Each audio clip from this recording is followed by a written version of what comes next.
ಹರಿ ಓಂ. ಆಪಾದಮೌಳಿಪರ್ಯಂతం ಗುರುಣಾಂ ಆಕೃತಿಂ ಸ್ಮರೇತ್ ತೇನ ವಿಘ್ನಾಃ ಪ್ರಣಶ್ಯಂತಿ ಸಿದ್ಧಂತಿ ಚ ಮನೋರಥಾಃ. ಶ್ರೀಗುರುಭ್ಯೋ ನಮಃ. ಪರಮಗುರುಭ್ಯೋ ನಮಃ. ಶ್ರೀಮದಾನಂದತೀರ್ಥಭಗವತ್ಪಾದಾಚಾರ್ಯಗುರುಭ್ಯೋ ನಮಃ. ಮನ್ಮನೋಭೀಷ್ಟವರದಂ ಸರ್ವಾಭೀಷ್ಟಫಲಪ್ರದಂ ಪುರಂದರಗುರುಂ ವಂದೇ ದಾಸಶ್ರೇಷ್ಠಂ ದಯಾನಿಧಿಂ.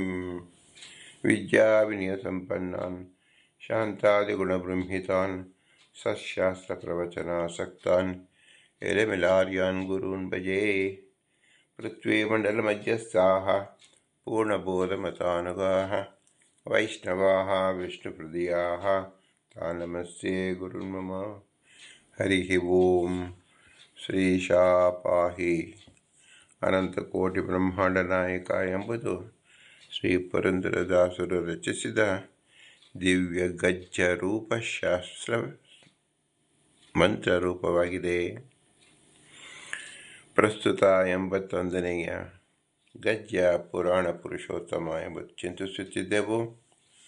ಪುರಾಣ ಎಂದಾಗ 4 ಲಕ್ಷಗಳಿಂದ 18 ಪುರಾಣಗಳು ಅಲ್ಲಿ ಸಮನ್ವಯವಾಗುತ್ತದೆ. ಎಲ್ಲ ಪುರಾಣದಿಂದ ಉಕ್ತನಾಗಿರ್ತಕ್ಕಂಥವನು, ವೇದ್ಯನಾಗಿರ್ತಕ್ಕಂಥವನು ಪುರುಷೋತ್ತಮ ಎಂಬುದೇ ತಾತ್ಪರ್ಯ. ಹೀಗಾಗಿ ನಾವು ಪುರಾಣದ ಪ್ರತಿ ಅಕ್ಷರ, ಉದಾತ್ತ ಅನುದಾತ್ತ ಸ್ವರ ಎಲ್ಲವೂ ಸಹ ಪುರಾಣ ಪುರುಷೋತ್ತಮನು ತಿಳಿಸುವುದೇ ಆಗಿದೆ. ಇದು ಮಹಾತ್ಮರ ಜ್ಞಾನವಾಗಿದೆ. ನಮಗೆ ಆ ಯೋಗ್ಯತೆಯೇ ಇಲ್ಲ. ನಾವು ಅಕ್ಷರ ರೂಪದಲ್ಲಿ ಮಾತ್ರ ಕಾಣುತ್ತೇವೆ. ಅಕ್ಷರ ಪ್ರತಿಪಾದನಾದ ಭಗವಂತ ಪುರುಷೋತ್ತಮನನ್ನು ಕಾಣುವುದಿಲ್ಲ. ಕಾಣಲಿ ಎಂಬ ಉದ್ದೇಶದಿಂದ ಪುರಂದರದಾಸರು ಪುರಾಣ ಪುರುಷೋತ್ತಮ ಅಂದು ತೋರಿಸಿದ್ದಾರೆ. ಮಹಾತ್ಮರಿಗೆ ಕಾಣಿಸುತ್ತದೆ. ಯಾರು ಮಹಾತ್ಮರಲ್ಲವೋ ಅವರು ಶಾಸ್ತ್ರದಿಂದ ತಿಳಿದು ಅದನ್ನು ಅರ್ಥ ಮಾಡಿಕೊಳ್ಳಬೇಕು. ಅದಕ್ಕೋಸ್ಕರವಾಗಿ ಪುರಾಣ ಪುರುಷೋತ್ತಮ ಎಂದು ತೋರಿಸಿದ್ದಾರೆ. ಪುರಾಣದಲ್ಲಿ ಪ್ರಸ್ತುತ ಭವಿಷ್ಯತ್ ಪುರಾಣವನ್ನು ಚಿಂತಿಸುತ್ತಿದ್ದೆವು. ಇಲ್ಲಿ ವೇದ ಪ್ರಾಮಾಣ್ಯವನ್ನು ಸ್ಥಾಪನೆ ಮಾಡತಕ್ಕಂಥ ವಾಕ್ಯ ನಾವು ಪ್ರಸ್ತುತ ಚಿಂತಿಸುತ್ತಿದ್ದೇವೆ. ಋಗ್ಯಜು ಸಾಮರ್ಥರ್ವಾಖ್ಯಂ ಮೂಲ ರಾಮಾಯಣಂ ತಥಾ ಭಾರತಂ ಪಂಚರಾತ್ರಂ ಚ ವೇದ ಇತ್ಯೇವ ಶಬ್ದಿತಃ ಮುಂತಾದ ವಾಕ್ಯಗಳು. ನಾವು ಭಗವಂತನ ತಿಳಿಯಬೇಕಾದರೆ ಕೇವಲ ಶಬ್ದದಿಂದ ತಿಳಿಯಬೇಕು. ಶಬ್ದ ಅಂದರೆ ಆಗಮ. ಸದಾಗಮಿಕ ವಿಜ್ಞೇಯಂ ಸಮತೀರ್ಥಕ್ಷರಾಕ್ಷರಂ ನಾರಾಯಣಂ ಸದಾ ವಂದೇ ನಿರ್ದೋಷ ಶೇಷ ಸದ್ಗುಣಂ ಎಂದು ಶ್ರೀಮದಾನಂದ ತೀರ್ಥರು ನಮಗೆ ಅಪ್ಪಣೆ ಕೊಟ್ಟಿದ್ದಾರೆ. ಭಗವಂತ ಪ್ರತ್ಯಕ್ಷಕ್ಕೆ ಯೋಗ್ಯವಲ್ಲ. ಅನುಮಾನದಿಂದ ನಾವು ತಿಳಿಯಲು ಸಾಧ್ಯವಿಲ್ಲ. ಆಗಮದಿಂದಲೇ ತಿಳಿಯಬೇಕು. ಆದ್ದರಿಂದ ಪುರಂದರದಾಸರು ಪುರಾಣ ಪುರುಷೋತ್ತಮ ಎಂದು ತೋರಿಸಿದ್ದಾರೆ.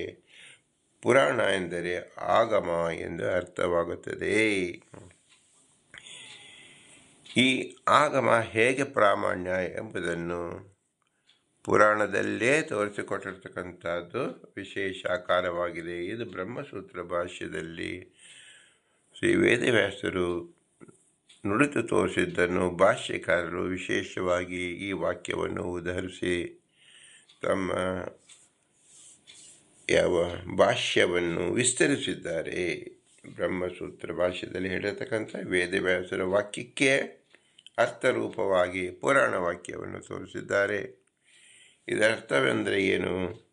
ಬ್ರಹ್ಮಸೂತ್ರಗಳು ಪುರಾಣದ ಅರ್ಥವನ್ನು ಸೂತ್ರ ರೂಪದಲ್ಲಿ ಹೇಳುತ್ತಿದೆ ಎಂದರ್ಥ. ನಾವು ಪುರಾಣದ ಹಿಂದೆ ಹೋದರೆ ಏನು ಸಿಗುತ್ತೆ? ಬ್ರಹ್ಮಸೂತ್ರ ಸಿಗುತ್ತದೆ.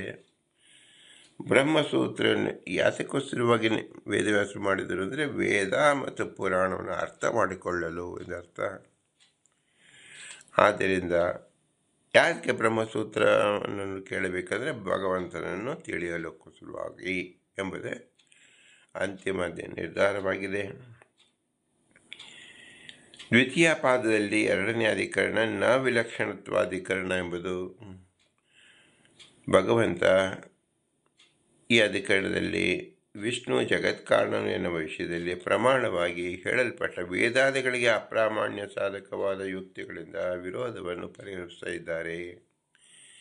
ವಿಷಯ ಪೂರ್ವಪಕ್ಷಾದಿಗಳು ಸೂತ್ರದಲ್ಲಿ ಹೇಳಿದ್ರಿಂದ ಅವುಗಳನ್ನು ಹೇಳದೆ ಸಿದ್ಧಾಂತೀಕರಿಸತಕ್ಕಂಥ ಸೂತ್ರವನ್ನು ವ್ಯಾಖ್ಯಾನ ಮಾಡುತ್ತಾರೆ.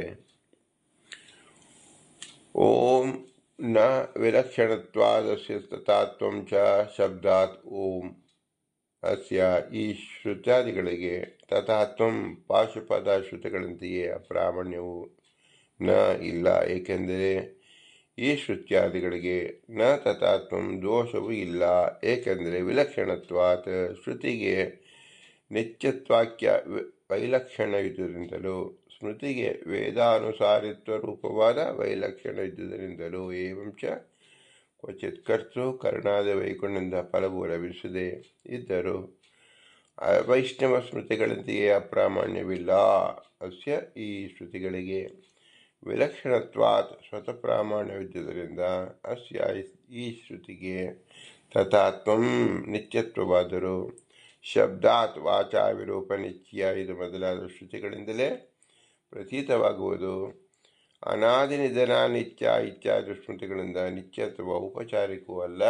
ಇದಕ್ಕೆ ಸ್ವತಃ ಪ್ರಾಮಾಣ್ಯವು ಅಸಿದ್ಧ ಎನ್ನಕೂಡದು. ಸ್ವತಃ ಪ್ರಾಮಾಣ್ಯವು ನ ಚಕ್ಷು ಇತ್ಯಾದಿ ಪ್ರಮಾಣಗಳಿಂದ ಸಿದ್ಧಿಸುತ್ತದೆ. ಅಸ್ಯ ಈ ಪಾಶುಪತಾದಿಗಳಾದರೂ ನ ತಥಾತ್ವಂ ಫಲವೇ ವಿಚಾರವಿದ್ದರೂ ಪ್ರಾಮಾಣ್ಯಾದಿಗಳನ್ನು ಕಲ್ಪಿಸಕೂಡದು, ಏಕೆಂದರೆ ಪಾಶುಪತಾದಿಗಳಿಗೆ ನಿರ್ದೋಷತ್ವವು ಸ್ವತಃ ಪ್ರಾಮಾಣ್ಯಗಳು ವೇದಾದಿಗಳಂತೆ ನಿಶ್ಚಿತಗಳಾಗಿಲ್ಲ. ನೈವಂ ಶ್ರುತೇ ತದನುಸಾರಿತ್ವಂ ಸ್ಮೃತಿಶ್ಚ ತದನುಕ್ತ ಫಲಲಬ್ಧೇ ಅಪ್ರಾಮಾಣ್ಯಂ ವಿಲಕ್ಷಣತ್ವಾತ್ ನಿತ್ಯತ್ವಾತ್ ತದನುಸಾರಿತ್ವಾಚ್ಛ ಎಂದು ಶ್ರೀಮದಾನತೀರ್ಥರು ಭಾಷ್ಯವನ್ನು ತಿಳಿಸಿದ್ದಾರೆ. ಹೀಗೆ ಶ್ರುತಿವಾಕ್ಯಕ್ಕೂ ಅನುಸಾರಿಯಾದ ಸ್ಮೃತಿವಾಕ್ಯಕ್ಕೂ ಶ್ರುತಿಗಳಲ್ಲಿ ಹೇಳಿದ ಕಾರೀರಿಯಾಗ ಮೊದಲಾದ ಸಾಧನೆಗಳ ಅನುಷ್ಠಾನ ಮಾಡಿದರು. ಶ್ರುತ್ಯಾನುಸಾರಿತ್ವ ಶ್ರುತಿಗಳಲ್ಲಿ ಹೇಳಿದ ಪೃಷ್ಟಿ ಮೊದಲಾದ ಫಲಗಳು ತೋರದಿರುವುದರಿಂದ ಅಪ್ರಾಮಾಣ್ಯ ಎಂದು ಹೇಳಿಕೊಳ್ಳುವುದು. ಯಾಕೆಂದರೆ ಶ್ರುತಿಗೆ ನಿತ್ಯತ್ವ ರೂಪ ವೈಲಕ್ಷಣ ಇರುವುದರಿಂದ ಸ್ಮೃತಿಗಳಿಗೆ ಅನುಸಾರಿತ್ವ ರೂಪವಾದ ವೈಲಕ್ಷಣ ಇರುವುದರಿಂದ ಕ್ವಚಿತ್ ಫಲವೇ ವಿಚಾರ ಕರ್ತೃಕರಣಾದಿ ವೈಗುಣ್ಯ ನಿಮಿತ್ತಕವೆಂದೇ ಕಲ್ಪಿಸಬೇಕು. ನಿತ್ಯತ್ವಾದಿಗಳು ಇದ್ದರೂ ಅಪ್ರಾಮಾಣ್ಯ ಏಕೆ ಇಲ್ಲ ಅಂದರೆ ಅಪ್ರಾಮಾಣ್ಯ ಕಾರಣವಾದ ದೋಷದ ಅಭಾವ ನಿಶ್ಚಯವಿಲ್ಲ. ಅಂದರೆ ನಹಿ ನಿತ್ಯೇ ದೋಷ ಕಲ್ಪ್ಯ ಸ್ವತಶ್ಚ ಪ್ರಾಮಾಣ್ಯಂ ಅನ್ಯತಾ ಅನವಸ್ಥಿತೇ. ಯಾವ ಕಾರಣದಿಂದ ನಿತ್ಯಭೂತವಾದ ವೇದದಲ್ಲಿ ವೇದಾನುಸಾರಿ ಸ್ಮೃತಿಯಲ್ಲಿಯೂ ವಕ್ತೃದೋಷಗಳು ಕಲ್ಪಿಸಿಕೊಳ್ಳಕೂಡದು. ಆದ ಕಾರಣ ಅಪ್ರಾಮಾಣ್ಯವಿಲ್ಲ. ಯಾವ ಕಾರಣದಿಂದ ಶ್ರುತ್ಯಾದಿಗಳಿಗೆ ಅಪ್ರಾಮಾಣ್ಯಂ ಯಥಾರ್ಥಂ ಜ್ಞಾನಜನಕತ್ವ ರೂಪವಾದುದು ಸ್ವತಃ ಫಲ ದೋಷ ಲಬ್ಧಾದ ರೂಪವಾದ ಸಂವಾದ ನಿರಪೇಕ್ಷವಾದ ಸ್ವರೂಪಗ್ರಾಹಕವಾದ ಸಾಕ್ಷಿಯಿಂದಲೇ ಗೃಹೀತವಾಗುತ್ತದೋ. ಆದ್ದರಿಂದ ಕ್ವಚಿತ್ ಫಲ ವ್ಯಭಿಚಾರವಿದ್ದರೂ ಅವೈಷ್ಣವ ಸ್ಮೃತಿಗಳಂತೆ ಅಪ್ರಾಮಾಣ್ಯವನ್ನು ಶಂಕಿಸಬಾರದು.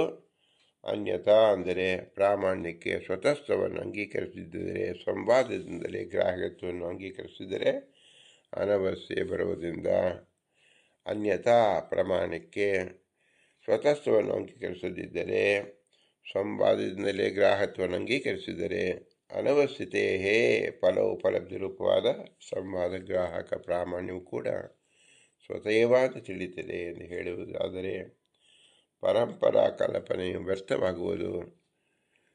ಸಂವಾದ ನಂತರದಿಂದಲೇ ಗ್ರಾಹ್ಯವೆಂದು ಹೇಳುವುದಾದರೆ ಅನವಸ್ಥೆ ಬರುವುದರಿಂದ ವೇದಗಳಿಗೆ ಸ್ವತಃ ಪ್ರಾಮಾಣ್ಯದಲ್ಲಿ ಸೂಚಿತವಾದ ಶ್ರುತಿಯನ್ನು ಹೇಳುತ್ತಾರೆ. ನ ಚಕ್ಷು ನ ಶ್ರೋತ್ರಂ ನ ತರ್ಕೋ ನ ಸ್ಮೃತಿ ನ ವೇದ ಹಿ ಏವ ಏನಂ ವೇದಯಂತಿ ಇದು ಬಾಲ್ಯವೇ ಶ್ರುತಿಯಲ್ಲಿ ಹೇಳಿದ್ದಾರೆ. ಇದರರ್ಥ ಅಜ್ಞರ ಚಕ್ಷಸ್ಸು ಈ ಶ್ರೀಹರಿಯನ್ನು ತಿಳಿಸಿಕೊಡುವುದಿಲ್ಲ, ಅಜ್ಞರ ಶ್ರೋತ್ರ ತಿಳಿಸಿಕೊಡುವುದಿಲ್ಲ, ಶುಷ್ಕಾನುಮಾನವೂ ತಿಳಿಸಿಕೊಡುವುದಿಲ್ಲ. ವೇದ ಅನುಕೂಲ್ಯ ಇಲ್ಲದಿರುವ ಸ್ಮೃತಿಯೂ ತಿಳಿಸಿಕೊಡುವುದಿಲ್ಲ. ಋಗ್ಯಾಜ ಸಾಮಾರ್ಥ್ಯ ರೂಪವಾದ ವೇದಗಳೇ ಶ್ರೀಹರಿಯನ್ನು ಸ್ವತಃ ತಿಳಿಸಿಕೊಡುತ್ತದೆ. ಆದ್ದರಿಂದ ಋಗಾದಿಗಳು ವೇದಗಳು ಎನಿಸಿಕೊಳ್ಳುತ್ತದೆ ಎಂದು ಬಾಲ್ಯವೇ ಶ್ರುತಿ ಎಂದಲು. ಇಲ್ಲಿ ಚಕ್ಷುರಾದಿಗಳು ಪರಬ್ರಹ್ಮ ತಿಳಿಸಿಕೊಡುವುದಿಲ್ಲ ಅಂತ ಹೇಳಿದೆ, ವೇದವೇ ತಿಳಿಸಿಕೊಡುತ್ತದೆ ಎಂದು ಹೇಳಿದ್ರಿಂದ ಸಂವಾದ ಅಪೇಕ್ಷೆ ಇಲ್ಲದೆ ಸ್ವತಃ ಏವ ಪ್ರಾಮಾಣ್ಯಂ ಎಂದು ಉಕ್ತವಾಯಿತು. ಸಂವಾದ ರೂಪವಾದ ಜ್ಞಾನ ಚಕ್ಷುರಾದಿಗಳಿಂದೇ ಹುಟ್ಟತಕ್ಕದ್ದು. ವೇದಕ್ಕೆ ಯಾವುದು ನಿತ್ಯತ್ವ ರೂಪವಾದ ವೈಲಕ್ಷಣ ಹೇಳಲ್ಪಟ್ಟಿದೆಯೋ ಅದಕ್ಕೆ ಅಸಿದ್ಧಿಯನ್ನು ಅಶಂಕಿಸಿಕೊಂಡು ಅದಕ್ಕೆ ಉತ್ತರವಾಗಿ ಶಬ್ದಾತ್ ಎನ್ನುವ ಅಂಶವನ್ನು ಕೂಡಿಸುತ್ತಾರೆ. ನಿತ್ಯತ್ವಂ ಚ ಶಬ್ದಾದೇವ ಪ್ರತೀಯತೆ ವಾಚಾ ವಿರೂಪ ನಿಶ್ಚಯ ಇಚ್ಛಾದಯ ಅನಾದಿನಿಧನ ಇಚ್ಛಾ ಸ್ಮೃತಿ. ವಾಚಾ ವಿರೂಪ ನಿಶ್ಚಯ ಇದು ಮೊದಲಾದ ವೇದವಾಕ್ಯದಿಂದಲೇ ನಿತ್ಯತ್ವವು ತೋರುತ್ತದೆ. ಅನಾದಿ ನಿಧನ ನಿತ್ಯ ಸ್ಮೃತಿ ಇದೆ. ಋಗ್ ಸಾಮಾನ್ಯ ಜಜ್ಞಿರೆ ಎಂದು ಉತ್ಪತ್ತಿ ಪ್ರದಾಯಕ ಶ್ರುತಿ ಇರುವುದರಿಂದ ಬಹುಕಾಲೀನವಾದ್ದರಿಂದ ಮಾತ್ರ ನಿತ್ಯತ್ವೋಪಚಾರವೆಂದು ಯಾಕೆ ಆಗಬಾರದು ಎಂದರೆ ಅದಕ್ಕೆ ಉತ್ತರವಾಗಿ ಸ್ಮೃತಿ. ಆದ ಕಾರಣ ವೇದ ನಿತ್ಯತ್ವ ಔಪಚಾರಿಕವಲ್ಲ, ಉತ್ಪತ್ತಿ ಶ್ರುತಿ ಅಭಿವ್ಯಕ್ತಿಪರವೂ. ಈ ಶ್ರುತಿ ಸ್ಮೃತಿಗಳು ದೇವತಾದಿಗಳ ಕ್ರಮವಾಗಿ ವ್ಯಾಖ್ಯಾತವಾಗಿದೆ. ಶ್ರುತ್ಯಾದಿಗಳಿಗೆ ಸ್ವತಃ ಪ್ರಾಮಾಣ್ಯವನ್ನು ಹೇಳುವವರು ಕೂಡ ದೋಷಗಳನ್ನು ಕಂಡರೆ ಅಪ್ರಾಮಾಣ್ಯವನ್ನೇ ಅವಶ್ಯವಾಗಿ ಹೇಳಬೇಕಾಗಿರುವುದರಿಂದ ವೇದದಲ್ಲಿಯೂ ಅಲ್ಲಿ ಹೇಳಿದ ಸಾಧನಾನುಷ್ಠಾನ ಮಾಡಿದರೂ ದೃಷ್ಟಫಲವು ಕಾಣಿಸದಿರುವುದರಿಂದ ಅಪ್ರಾಮಾಣ್ಯವನ್ನು ಹೇಳಬೇಕು ಎನ್ನುವ ಶಂಕೆಯನ್ನು ಪರಿಹರಿಸತಕ್ಕ ಸೂತ್ರವನ್ನು ಉಪನ್ಯಾಸ ಮಾಡಿ ವ್ಯಾಖ್ಯಾನ ಮಾಡುತ್ತಾರೆ. ಓಂ ದೃಶ್ಯತೇತು ಓಂ ಎಂಬ ಸೂತ್ರದಿಂದ ಇಲ್ಲಿ ಹೇಳ್ತಕ್ಕಂಥದ್ದು ಯಾವುದು? ಯಾರಿಗೆ ದೃಶ್ಯತೆ? ಅಧಿಕಾರಣಂ ಫಲಂ, ಅಧಿಕಾರಿಗಳಿಗೆ ಅಂದರೆ ಕರ್ಮ ವೈಗುಣ್ಯ ಶೂನ್ಯತ್ವ, ಪ್ರತಿಬಂಧ ಶೂನ್ಯತ್ವ, ರೂಪ ಯೋಗ್ಯತ್ವವಿರುವವರಿಗೆ ವೇದೋಕ್ತವಾದ ಕಾರ್ಯಾದಿಗಳು ಯಾಗ ಸಾಧ್ಯವಾದ ದೃಷ್ಟಗಳಿಂದ ಕಾಣಿಸಲ್ಪಡುತ್ತದೆ. ಆದ ಕಾರಣ ಫಲವು ಕಾಣುವುದಿಲ್ಲ ಎನ್ನುವ ಕಾರಣದಿಂದ ಶ್ರುತ್ಯಾದಿ ಅಪ್ರಾಮಾಣವನ್ನು ಹೇಳಿಕೊಡುವುದು. ಇದನ್ನು ಪುಷ್ಟೀಕರಿಸುವಾಗ ಸ್ಮೃತಿಯನ್ನು ಹೇಳ್ತಾ ಇದ್ದಾರೆ.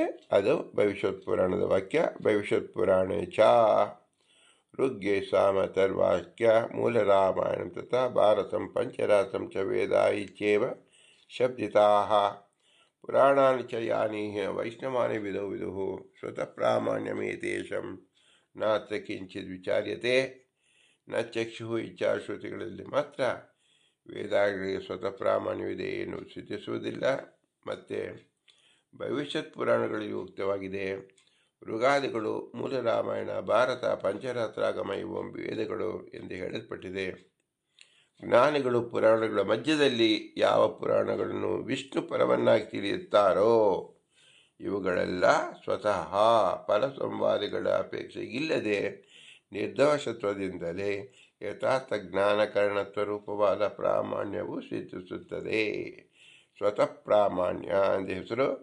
ಪ್ರಾಮಾಣ್ಯ ವಿಷಯದಲ್ಲಿ ಯಾವುದೊಂದು ನಿಮಿತ್ತವು ವಿಚಾರಿಸಲ್ಪಡುವುದಿಲ್ಲ. ಅಂದರೆ ಯಾವುದೊಂದು ನಿಮಿತ್ತದಿಂದಲೂ ಸಂಶಯವಿಲ್ಲ ಅಥವಾ ಅವುಗಳಿಗೆ ಪ್ರಾಮಾಣ್ಯ ಗ್ರಹಣದಲ್ಲಿ ಸಂವಾದಗಳನ್ನು ಹುಡುಕಬೇಕಾಗಿಲ್ಲ. ಅದು ಸ್ವತಃ ಪ್ರಾಮಾಣ್ಯ ಎಂದ ಹೆಸರು. ಪ್ರಸ್ತುತ ನಮ್ಮ ಪುರಾಣ ಪುರುಷೋತ್ತಮ ಎಂಬುದು ಸ್ವತಃ ಪ್ರಾಮಾಣ್ಯ ಎಂದು ನಿರ್ಧರಿಸಲಿಕ್ಕೆ ಈ ವಾಕ್ಯ ನಾವು ಉದಾಹರಿಸುತ್ತಾ ಇದ್ದೀವಿ. ಅವುಗಳಲ್ಲಿ ಹೇಳಿದ ಫಲ ಕ್ವಚಿತ್ ಕಾಣದೇ ಇರುವುದರಿಂದ ಅವುಗಳಿಗೆ ಅಪ್ರಾಮಾಣ್ಯವನ್ನು ಯಾಕೆ ಹೇಳಬಾರದು ಅಂದರೆ ಯದ್ದೇಶೋಕ್ತಂ ನ ದೃಶ್ಯತೆ ಪೂರ್ವಕರ್ಮದ ಕಾರಣಂ ನ ಪ್ರಾಮಾಣ್ಯಂ ಭವೇತ್ ದೇಶಂ ದೃಶ್ಯತೆ ಹಿ ಅಧಿಕಾರಿತಃ. ಅಧಿಕಾರಿಗಳ ಯೋಗ್ಯತಾ ದೋಷ ಇದ್ದರೆ ಫಲ ಸಿಗುವುದಿಲ್ಲ. ವೇದ ಮತ್ತು ವೇದಾನುಸಾರ ಗ್ರಂಥಗಳು ಹೇಳಲ್ಪಟ್ಟ ಫಲ ಕಾಣಲ್ಪಡದೇ ಇದ್ದರೆ ಜನ್ಮಾಂತರಿಯಾದ ಫಲ ಪ್ರತಿಬಂಧಕ ದುರದೃಷ್ಟವಾಗಲಿ, ಕರ್ತುಕರಣಾದಿ ಕರ್ಮ ವೈಗುಣ್ಯವಾಗಲಿ, ಪ್ರತಿಬಂಧಾದಿ ರೂಪ ಅಯೋಗ್ಯತ್ವವಾಗಲಿ ಫಲವು ಉಪಲಬ್ಧಿಯಾಗದಿದ್ದಲ್ಲಿ ಕಾರಣವಾಗಿದೆ ಎಂದು ತಿಳಿತಕ್ಕದ್ದು. ಫಲವು ಕಾಣದೇ ಇರುವುದರಲ್ಲಿ ಕಾರಣಾಂತರವಿದ್ದ ಪ್ರಯುಕ್ತ ಇವುಗಳಿಗೆ ಅಪ್ರಾಮಾಣ್ಯ ಇರುವುದಿಲ್ಲ. ಮತ್ತು ಅಧಿಕಾರ ಎಂದರೆ ಅಂದರೆ ಕರ್ತುಕರಣಾದಿ ಕರ್ಮ ವೈಗುಣ್ಯ ಪ್ರತಿಬಂಧಾದಿ ಶೂನ್ಯತ್ವ ರೂಪ ಫಲ ಯೋಗ್ಯತಾ ನಿಮಿತ್ತದಿಂದ ಫಲ ಕಾಣಲ್ಪಡುತ್ತದೆ. ಹೀಗೆ ಅವೈಷ್ಣವ ಸ್ಮೃತಿಗಳು ಸ್ವತಃ ಪ್ರಾಮಾಣ್ಯವನ್ನು ಯಾಕೆ ಅಂಗೀಕರಿಸಬಾರದು ಅಂದರೆ ಭವಿಷ್ಯ ಪುರಾಣ ಹೇಳ್ತಾ ಇದೆ. ಇತಃ ಪ್ರಾಮಾಣ್ಯಮನ್ಯೇಷಂ ನ ಸ್ವತಃ ಕಥಂಚನ ಅದೃಶ್ಯೋಕ್ತೌ ತತತ್ತೇಷಂ ಅಪ್ರಾಮಾಣ್ಯಂ ನ ಸಂಶಯ. ಪಾಶುಪದಾದಿ ಆಗಮಗಳಿಗಾದರೂ ಫಲದರ್ಶನದಲ್ಲೇ ಪ್ರಾಮಾಣ್ಯ ಸಿದ್ಧಿಸುತ್ತದೆ ಎಂದು ಹೇಳಬೇಕು. ಫಲಸಂವಾದವಿಲ್ಲದೆ ಯಾವ ಉಪಾಯದಿಂದಲೂ ಸಿದ್ಧಿಸುವುದಿಲ್ಲ. ತೋರದೇ ಇರುವ ಫಲಸಾಧನೆ ಹೇಳಿದರೆ, ಅಂದರೆ ಪಾಶುಪದಾದಾಗಮಗಳಿಗೆ ಫಲಸಂವಾದದಿಂದಲೇ ಪ್ರಾಮಾಣ್ಯವನ್ನು ಹೇಳುವುದರಿಂದ ಅಲ್ಲಿ ಹೇಳಿದ ಸಾಧನ ಅನುಷ್ಠಾನ ಮಾಡಿದರೂ ಫಲವು ಕಾಣದೆ ಹೋದರೆ ಅವರಿಗೆ ಅಪ್ರಾಮಾಣ್ಯವೇ ನಿಶ್ಚಿತವಾಗುತ್ತದೆ ಎಂಬ ವಿಷಯದಲ್ಲಿ ಸಂದೇಹವಿಲ್ಲ. ಆದ್ದರಿಂದ ಈ ಭವಿಷ್ಯತ್ ಪುರಾಣ ಏನು ಹೇಳ್ತಾ ಇದೆ ಅಂದರೆ, ಪುರಾಣಾನಿ ಯಾನೀಹ ವೈಷ್ಣವೈದುಃ ಸ್ವತಃ ಪ್ರಾಮಾಣಮಿತ್ಯೇಷಂ ನಾತ್ರ ಕಿಂಚಿತ್ ವಿಚಾರ್ಯತೆ ಯತೇಷೋಕ್ತಂ ನ ದೃಶ್ಯೇತ ಪೂರ್ವಕರ್ಮ ಚ ಕಾರಣಂ ನ ಪ್ರಾಮಾಣ್ಯಂ ಭವೇತ್ತೇಷಂ ದೃಶ್ಯತೆ ಅಧಿಕಾರತಃ ಇತಃ ಪ್ರಾಮಾಣ್ಯಮನ್ಯೇಷಂ ನ ತತ್ವಸ್ತು ಕಥಂಚನ ಅದೃಶ್ಯೋಕ್ತಂ ತತತ್ತೇಷಂ ಅಪ್ರಾಮಾಣ್ಯಂ ನ ಸಂಶಯ. ಯಾವ ವೈಷ್ಣವ ಪುರಾಣಗಳಲ್ಲಿ ಪ್ರಾಮಾಣ್ಯ ಸ್ವತಃವಾಗಿ ಇದೆ, ಅನ್ಯತ್ರ ಪ್ರಾಮಾಣ್ಯವಿಲ್ಲ, ದೋಷಪೂರಿತವಾಗಿರುವುದರಿಂದ ಫಲವೂ ಸಿಗುವುದಿಲ್ಲ ಎಂಬುದೇ ತಾತ್ಪರ್ಯ. ಒಟ್ಟಿನಲ್ಲಿ ಶ್ರೀ ಪುರಂದರದಾಸರು ಅತ್ಯಂತ ಪ್ರಾಮಾಣಿಕರು, ಆಪ್ತರು. ಅವರು ಹೇಳಿರ್ತಕ್ಕಂಥ ಮಂತ್ರ ಪುರಾಣ ಪುರುಷೋತ್ತಮ ಎಂಬ ಅರ್ಥ ಚಿಂತನೆ ಯಾರು ಮಾಡ್ತಾರೋ ಅವ್ರಿಗೆ ಖಂಡಿತವಾಗಿಯೂ ಫಲ ಸಿಗುತ್ತದೆ. ಯಾವ ಫಲ?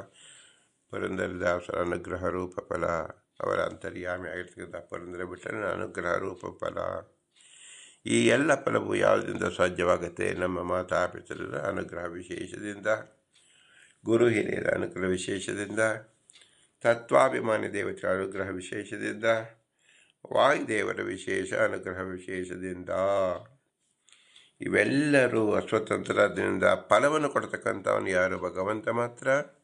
ಅವನು ಸ್ವತಂತ್ರ. ಅವನ ವಿಶೇಷವಾದ ಫಲ ಅಂದರೆ ಯಾವುದು? ಪ್ರಸಾದ ರೂಪ. ಯಾವ ಪ್ರಸಾದದಿಂದ ಮೋಕ್ಷವೇ ಲಭಿಸುತ್ತದೆ. ಆದ್ದರಿಂದ ಪುರಾಣ ಪುರುಷೋತ್ತಮ ಎಂಬ ದಿವ್ಯ ಮಂತ್ರದಿಂದ ನಮಗೆ ಏನು ಸಿಗ್ತಾ ಇದೆ? ಭಗವಂತನ ಪ್ರಸಾದ, ತನ್ಮೂಲಕ ಮೋಕ್ಷ. ಆದ್ದರಿಂದ ಇವರೆಲ್ಲರ ಸ್ಮರಣೆಯನ್ನು, ಅನುಗ್ರಹ ಕಾರುಣ್ಯದ ಸ್ಮರಣೆ ಮಾಡಬೇಕು. ಕೃತಸ್ಮರ ಕೃತಗಂ ಸ್ಮರ. ಭೂಯಿಷ್ಠಾಂತೆ ನಮ ಉಕ್ತಿಂ ವಿಧೇಮ ಎಂದು ಹೇಳಿ ಇನ್ನೂ ವಿಶೇಷಾಕಾರವಾಗಿ ಈ ವಾಕ್ಯದ ವಿಶೇಷ ಚಿಂತನೆಯನ್ನು ಮುಂದಿನ ಅಭಿಮಾನ್ಯ ಅಧಿಕರಣದಲ್ಲೂ ನಾವು ನೋಡಬಹುದಾಗಿದೆ. ಅದನ್ನು ಚಿಂತಿಸಿ ಕೃತಜ್ಞರಾಗೋಣ. ಭಾರತೀಯ ಪ್ರಾಣ ಅಂತ ಇರುತ್ತೆ. ಶ್ರೀಕೃಷ್ಣಾರ್ಪಣಮಸ್ತು. ಹರಿ ಓಂ.